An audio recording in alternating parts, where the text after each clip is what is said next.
যে আজকে আন্তর্জাতিক মানবাধিকার দিবস। প্রতি বছর আমরা দিবসটা পালন করি, কিন্তু ফ্যাসিস্ট এবং স্যাডিস্ট সমস্ত খুন, গুম, হত্যা, ক্রসফায়ারের মাস্টারমাইন্ড শেখ হাসিনা, তার নির্যাতনে রক্তের যে কালো ছোপ, অশ্রুসিক্ত মায়ের কান্না এখনো শুকায় নাই, অথচ যেখানকার মাল সে সেখানে ফিরে গিয়েছে, সেখান থেকে সন্ত্রাসের নতুন ব্লুপ্রিন্ট সে তৈরি করছে। আজকের এই মানবাধিকার দিবসে আমরা বলতে চাই, সেই 2006 সালের 28 অক্টোবর থেকে শুরু করে পিলখানার হত্যাকাণ্ড, হেফাজতের হত্যাকাণ্ড, তারপরে বাংলাদেশের ইসলামী আন্দোলন নেতৃবৃন্দকে বিনা অপরাধে সাজানো মামলা, সাজানো সাক্ষী, সাজানো বাদী, সাজানো বিচারক দিয়ে নির্মমভাবে জুডিশিয়াল কিলিং করা হয়েছে। তারপর জুলাই আগস্টের অভ্যুত্থানে 2000 ছাত্র জনতাকে খুন করা হয়েছে, 40,000 ছাত্র জনতা আহত হয়েছে।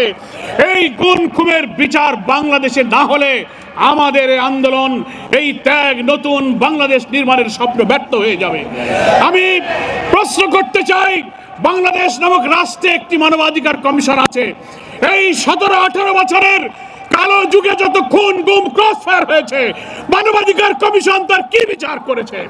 বাংলাদেশের সংবিধানে কমিশনকে এখতিয়ার দেওয়া হয়েছে, তারা সরকারের কাছে, স্বরাষ্ট্র মন্ত্রণালয়ের কাছে অভিযোগ করতে পারে, বিচারের জন্য তারা উদ্যোগ নিতে পারে।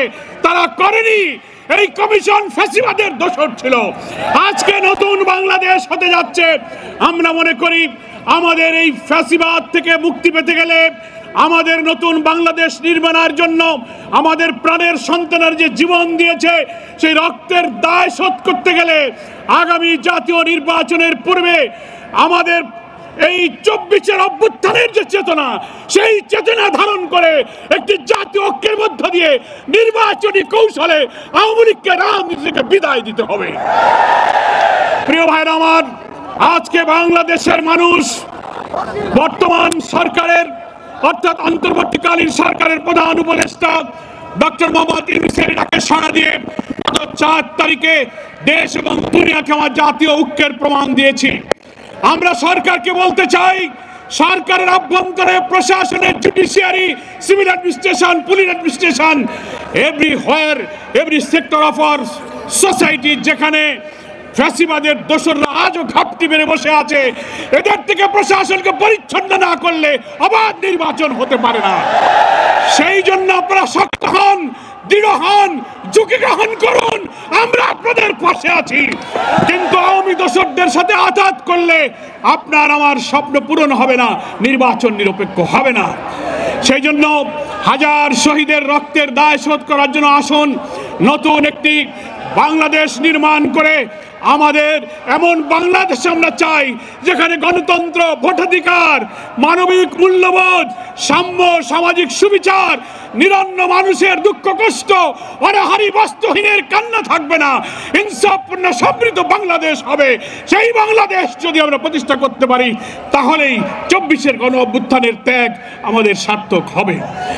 মায়ের ডাক, আজকে বাংলাদেশে যে ডাক দিয়েছেন, আজকে অশ্রুসিক্ত স্ত্রীদের কান্না, পিতাহারা সন্তান, স্বামীহারা বিধবা স্ত্রী, পরিবারের লোকেরা যে ভারাক্রান্ত পরিবেশ তৈরি করেছে চোখের পানি ছেড়ে, আমি মনে করি সরকার, জাতীয় নেতৃবৃন্দ, দেশবাসী আসুন, কোন অপপ্রচার, কোন ষড়যন্ত্র, কোন বিদেশি চক্রান্তের মাথা নত না করে আমরা একটি সাহসী সংগ্রামে জাতীয় ঐক্য গড়ে তুলে জাতীয় নির্বাচনের গণতান্ত্রিক পথে আমরা আওয়ামী লীগকে চিরবিদায় করে দিই।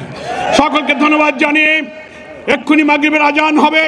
যারা আজকের এই মায়ের ডাকের সাড়া দিয়ে নতুন জাতীয় চেতনার আজকে আরেকটি ঐক্যের নজির স্থাপন করলেন, এই ঐক্যই যেন বাংলাদেশের মানুষের স্বপ্ন পূরণের কারণ হয়, সেই আশাবাদ ব্যক্ত করে সকলকে ধন্যবাদ জানিয়ে বাংলাদেশ জামাত ইসলামীর সম্মানিত আমির, বাংলাদেশের রাজনৈতিক অঙ্গনের আলোচিত, নন্দিত মানবিক নেতা ডক্টর শফিকুর রহমানের পক্ষ থেকে দেশবাসীকে শুভেচ্ছা জানিয়ে, মায়ের ডাককে অভিনন্দন জানিয়ে আমার বক্তব্য শেষ করছি। খোদা হাফেজ। বাংলাদেশ জিন্দাবাদ।